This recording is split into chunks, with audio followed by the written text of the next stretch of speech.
What do you get if you've got a spaceship that looks like a pair of flying bollocks without a penis? A beautiful Austrian chick with rather large assets, George Peppard, Robert Vaughn and John Boy Walton. Dana Flugel and a whole host of other actors and Martha Christensen. And of course the epic, legendary John Saxon. You shook it all together in a drink. But when you watch it, you keep thinking you're picking up on Star Trek music. What do you get? And then you think to yourself, did Glenn Larson do this? But it was Roger Corman. I give to you Battle Beyond the Stars. A true legend. Welcome to another episode of It Could Have Been a Classic.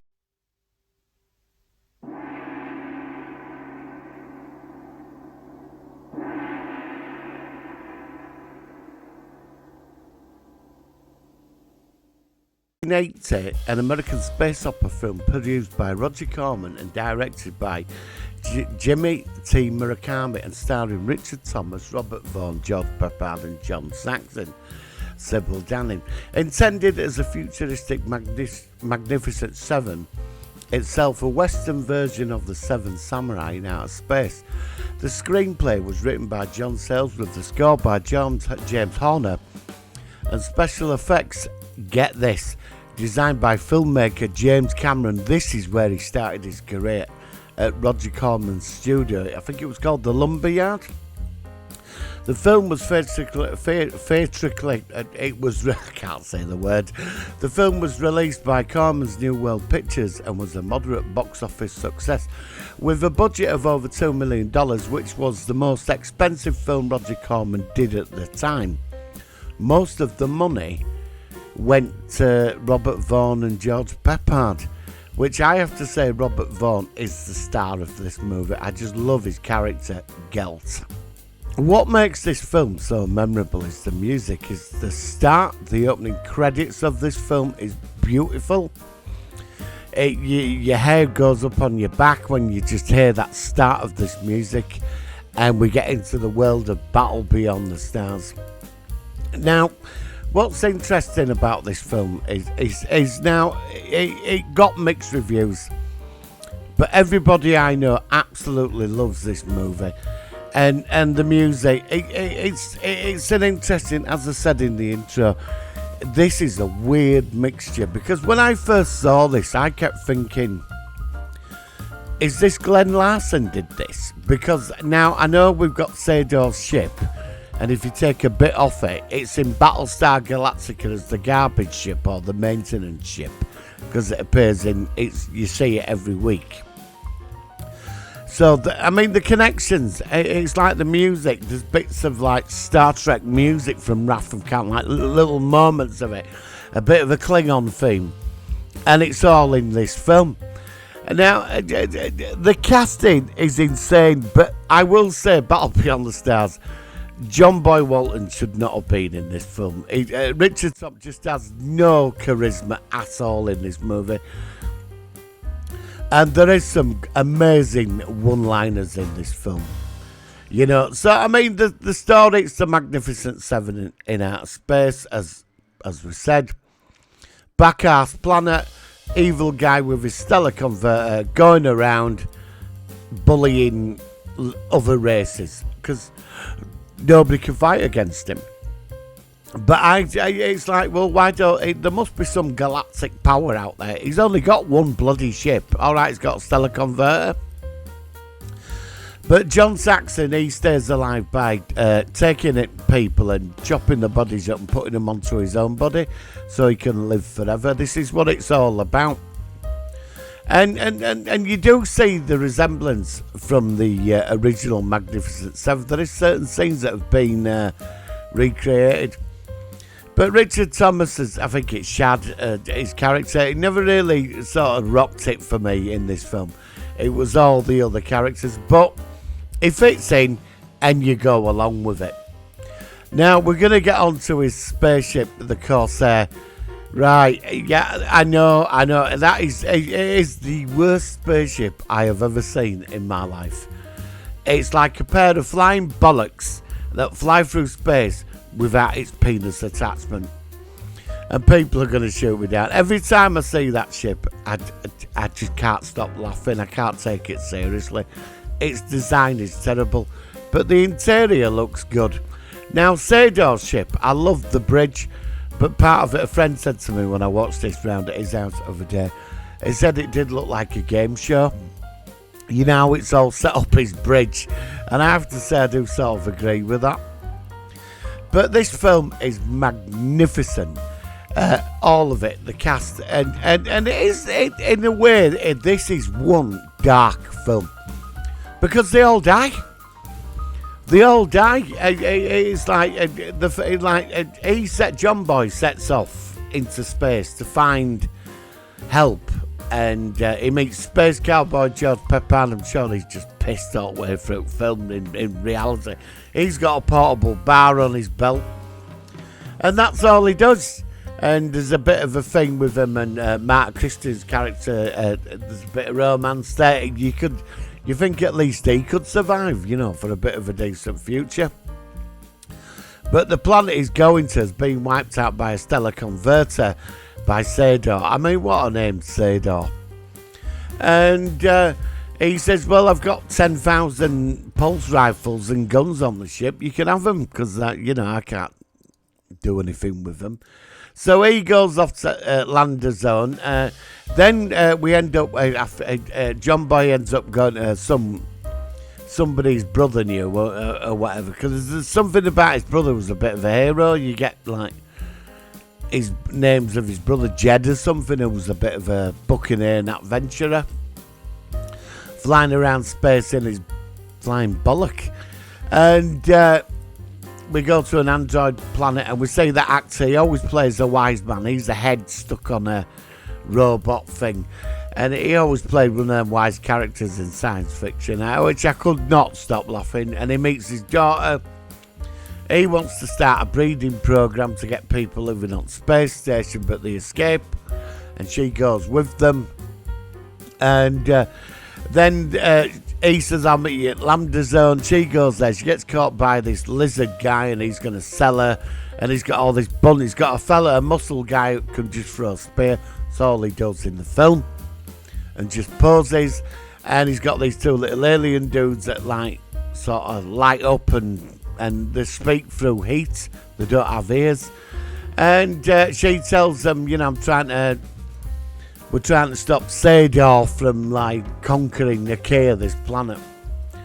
And Akir Akira is they named it in honour of the original Seven Samurai move. They used that, which I think is cool.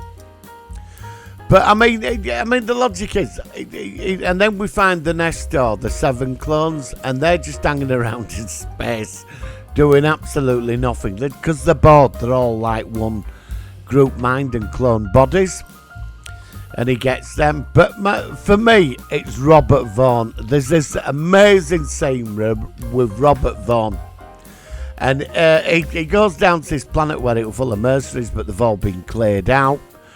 A load of planets got together and got rid of them, and there's only Robert Vaughn left, and he's sat in there with loads of wealth, and he can't go anywhere.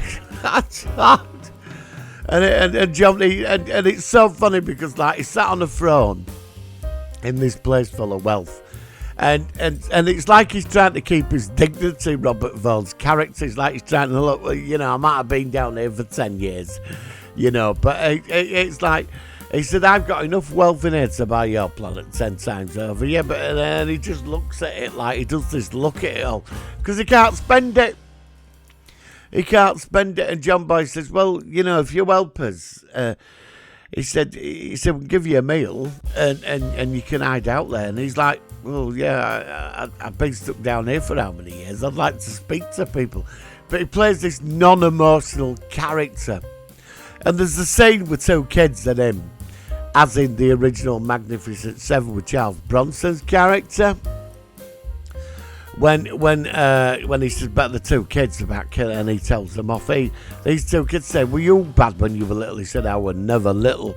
And his character is great. He's so paranoid. But for me, he made this film. And you get this trio of outcasts, and they're all there for whatever reason, but none of it, this planet they're defending cannot afford to pay for any of them. And then arrives Sybil Danning in the tight leather and the rather big assets.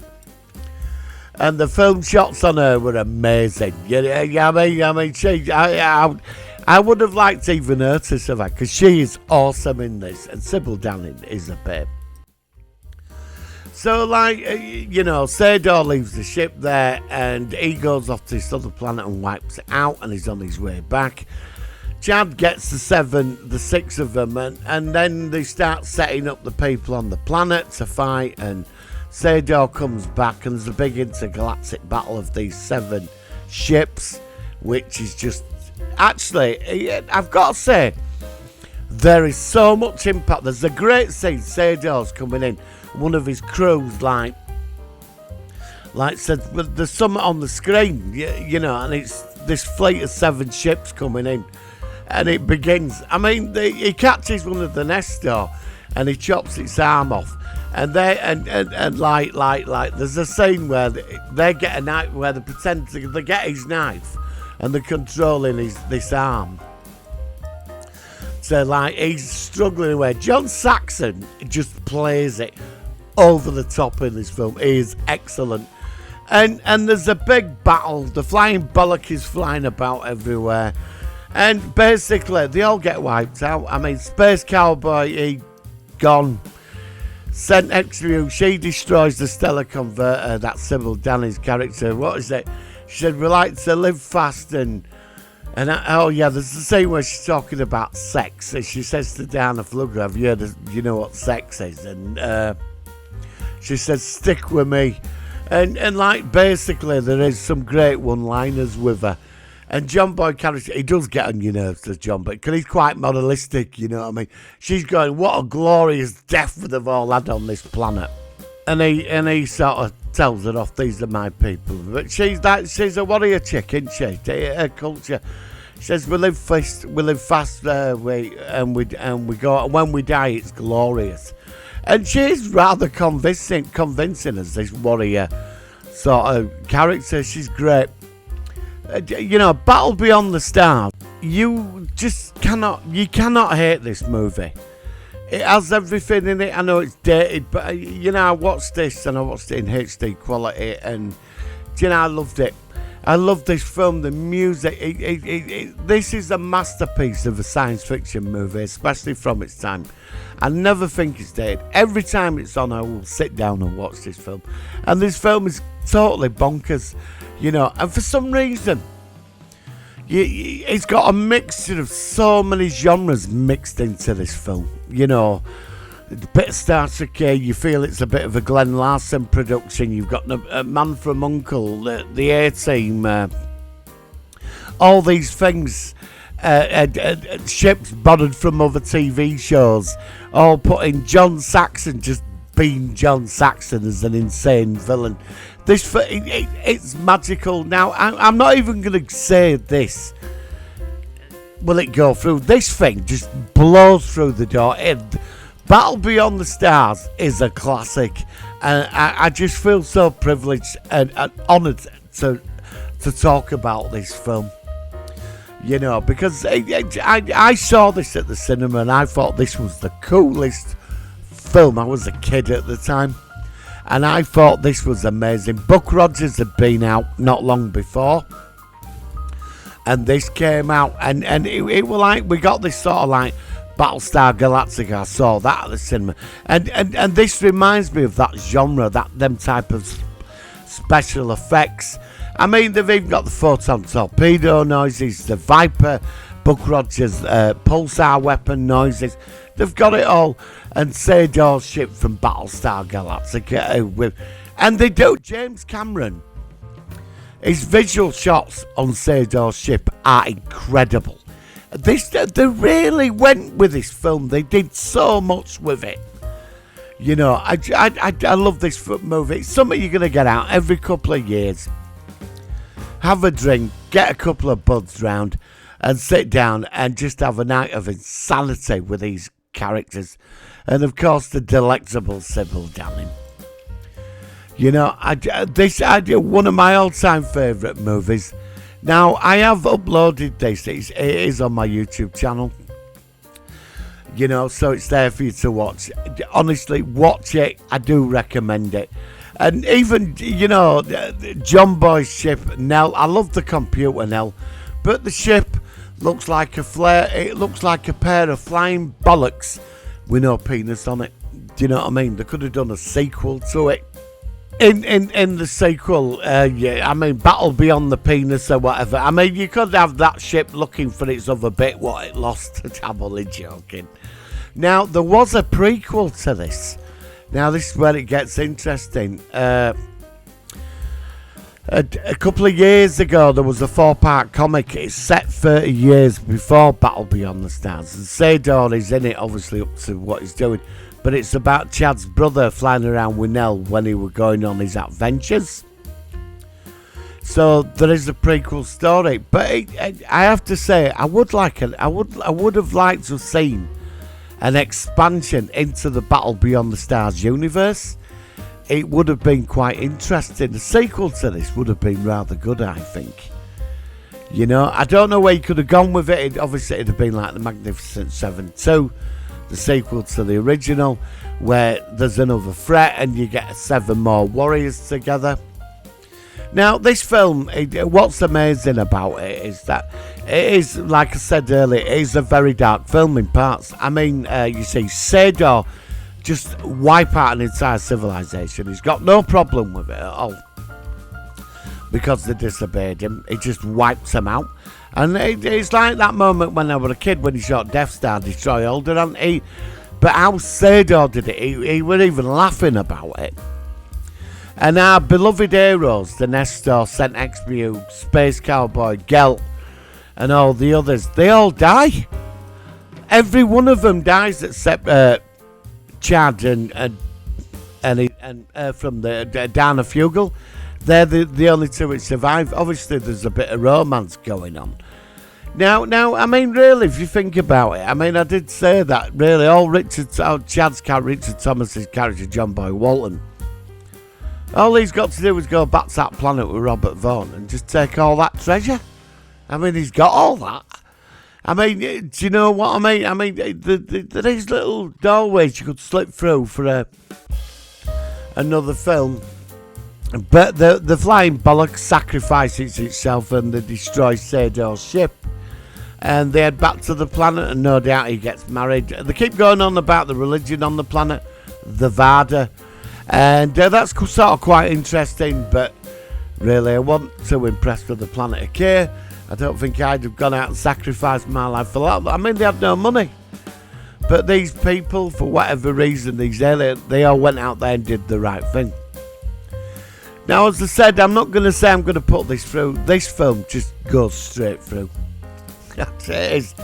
This, in the Could Have Been a Classic world, this hits the #1 spot. It's perfection.